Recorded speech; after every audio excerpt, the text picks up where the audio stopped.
안녕하세요. 2021년 2학기 RFS 공개 세미나 진행을 맡게 된 28기 김건희라고 합니다. RFS에 신입회원으로 입회하게 되면 보고서 작성을 위한 리서치 활동을 하시게 될 겁니다. 본 세미나 영상은 지원자분들로 하여금 RFS의 리서치 활동이 무엇이고 대략적으로 어떻게 진행되는지 설명드리기 위해 제작되었음을 밝히며 발표를 시작하도록 하겠습니다. 저희 리서치 업무 프로세스는 다음과 같은 5단계로 진행됩니다. 첫째, 기업의 펀더멘털 분석. 둘째, 기업이 속한 산업 분석. 셋째, 투자 포인트 제시. 넷째, 리스크 요인 체크. 마지막으로 실적 추정 및 주가 산정을 위한 밸류에이션 과정으로 이루어집니다. 각 단계별 세부 프로세스는 어떻게 이루어지는지 세미나를 진행하며 구체적으로 말씀드리겠습니다. 첫 번째로 기업의 펀더멘털 분석입니다. 펀더멘털 분석은 다음과 같은 세 가지 과정으로 이루어집니다. 먼저 기업의 주력 사업이 무엇인지 파악하고 기업이 어떻게 돈을 버는지 비즈니스 모델을 분석합니다. 마지막으로 기업의 재무 현황을 살펴보며 분석 대상 기업의 특성에 대하여 면밀히 조사하게 됩니다. 간략히 펀더멘털 분석 과정에 대해 말씀드렸습니다. 저희 리서치 팀에서 최근 작성한 제이시스 메디컬이라는 보고서를 예시로 저희가 어떤 플로우를 통해 리서치를 수행하는지 말씀드리도록 하죠. 펀더멘털 분석의 첫 단계로 기업의 주력 사업이 무엇인지에 대해 알아봅니다. 제이시스 메디컬은 피부 미용 의료기기를 제조 판매하는 기업으로 매출액 기준 하이프 장비가 20%, RF 장비가 15%, 장비에 수반되는 소모품이 44%를 차지합니다. 하이프나 RF 장비가 무엇인지 궁금하시다면 피부과에서 받는 슈링크나 인모드 등의 시술을 떠올리시면 되겠습니다. 동사의 대표 라인업으로는 하이프 장비 리니어 펌, RF 포텐자가 있습니다. 펀더멘털 분석의 2단계, 비즈니스 모델입니다. 기본적으로 면도기와 면도날 형태의 사업 모델을 보유합니다. 타임래그라고 하죠. 장비 판매 이후 일정 기간을 두고 소모품 매출이 늘어나게 됩니다. 또한 수출 중심 비즈니스 구조를 취합니다. 동사의 매출 대비 수출액 비중은 점점 늘어나는 추세이며 주요 수출국으로 일본과 미국이 있습니다. 펀더멘털 분석의 3단계, 재무 분석입니다. 매출액 및 영업이익을 나타내는 최근의 탑라인 트렌드와 유통항 등식의 3요소, 그리고 현금 흐름 추이를 살펴봅니다. 제이시스 메디컬의 매출액 및 영업이익은 코로나 영향을 받은 20년 2분기를 제외 꾸준히 우상향 트렌드를 그리며 2019년 신제품 출시 이후 영업이익률 20%를 지속적으로 상회하고 있습니다. 부채 비율 또한 작년 IPO 이후 지속적으로 개선되는 모습을 보입니다. 활동성 및 현금 흐름 트렌드 역시 준수합니다. 재고자산 회전율은 코로나 이후 개선세를 보이며 국내 미용기기 3사 중 가장 높은 수준을 유지 중입니다. 영업활동 현금 흐름은 20년 2분기 코로나 직격탄에도 양해값을 유지했으며 21년 1분기 당기순손실은 스펙 합병 비용에 따른 일시적 요인으로 중장기적으로 우려할 요인은 아니라 판단합니다. 기업의 펀더멘털 분석을 통해 기업의 사업 구조와 재무 구조에 대해 살펴보았습니다.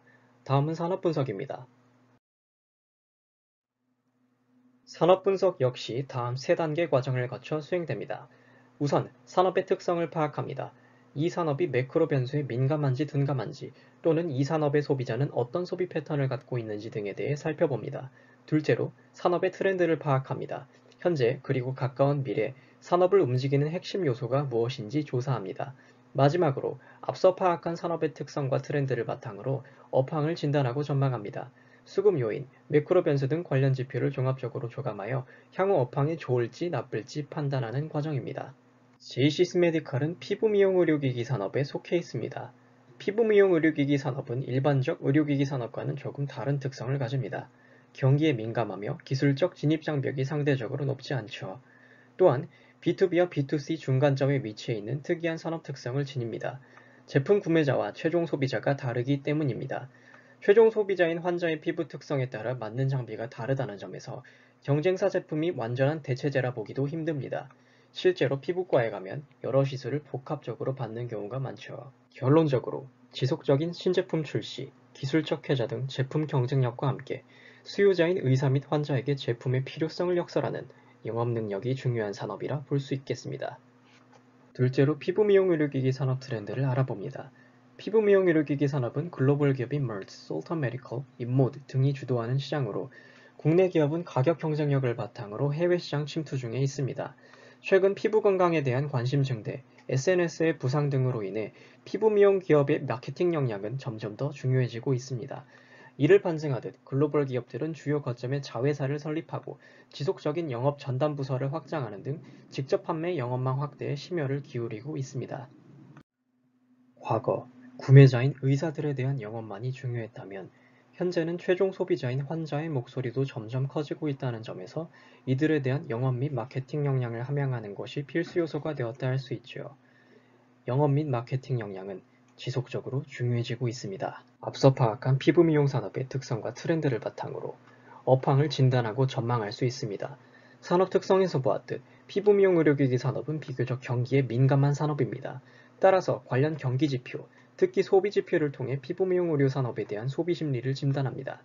경제학 시간에 배운 케인즈의 절대 소비 함수를 토대로 주요 수출국인 일본과 미국 미용 의료 업황을 진단하고 전망하도록 하겠습니다.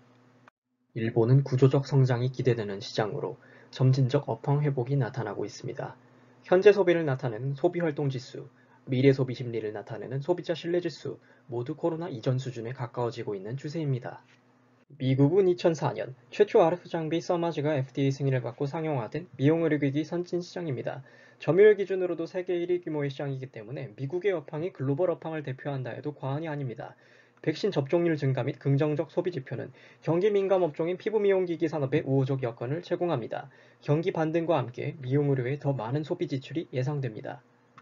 지금까지 제이시스 메디칼이라는 기업과 기업을 둘러싼 산업에 대해 알아보았습니다. 세 번째는 투자 포인트입니다.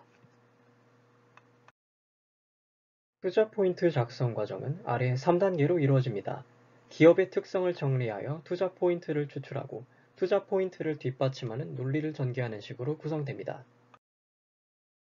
좀 더 구체적으로 살펴보죠. 첫 단계에서는 앞서 수행한 기업의 펀더멘털 분석과 인더스트리 분석을 토대로 기업의 특성을 정리합니다. 이때 경영 전략 시간에 학습하는 5 forces 분석, 수학 분석 이론 등을 활용합니다. 5 forces 분석, 수학 분석을 토대로 기업의 특성을 다방면으로 정리한 뒤 기업의 실적과 주가를 움직이는 키 밸류 드라이버를 선정합니다. 이 키 밸류 드라이버를 가지고 보고서에 작성할 투자 포인트를 추출하게 됩니다. 앞선 과정을 통해 제이시스 메디칼이라는 기업에 대한 투자 포인트로 첫째, 글로벌 시장에서의 영업력과 둘째, 강력한 소모품 비즈니스라는 투자 포인트를 선정하였습니다. 투자 포인트를 전개하며 우리는 조사 기업의 경쟁사 대비 강점, 기업 전략의 타당성 등을 검증합니다. 즉, 기업을 매수 또는 매도해야 할 이유를 작성하는 것입니다. 본격적으로 투자 포인트에 대한 논의를 전개해보죠. 첫 번째 투자 포인트인 글로벌 시장 영업력은 주요 시장인 일본과 미국으로 나누어 작성하였습니다. 먼저 저희는 일본에서의 영업력 및 수출 금액 확대가 기업을 매수해야 할 요인이라 제시합니다. 제이시스 메디칼은 2015년부터 현지 법인 설립을 통한 직판 영업 전략을 활용하여 일본 시장에서의 영업 레버리지를 시연 중에 있습니다.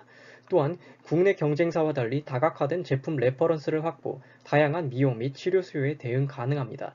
그 결과 동사는 국내 기업 중 매출액 기준 일본 시장 점유율 1위를 달성하였으며 일본향 수출 금액 또한 지속적으로 증가하는 모습을 볼 수 있습니다. 미국 시장은 사이노슈어사와의 ODM 공급 계약을 통해 진출합니다. 저희 리서치팀은 자체적 시나리오 분석과 과거 사례 분석을 통해 동사의 침투 전략이 효율적 전략이라 판단합니다. 우선 초기 비용 절감이 가능하며 최소 70억 원의 매출액 상승 효과를 보장할 수 있습니다. 북미 미용의료업계에서 30년 업력을 가진 파트너사의 브랜드 이미지 및 글로벌 영업망을 이용할 수 있다는 점 또한 이를 뒷받침합니다. 이러한 미국 시장에서의 성장성 역시 기업의 매수 포인트라 볼 수 있겠습니다. 두 번째 투자 포인트인 강력한 소모품 비즈니스입니다.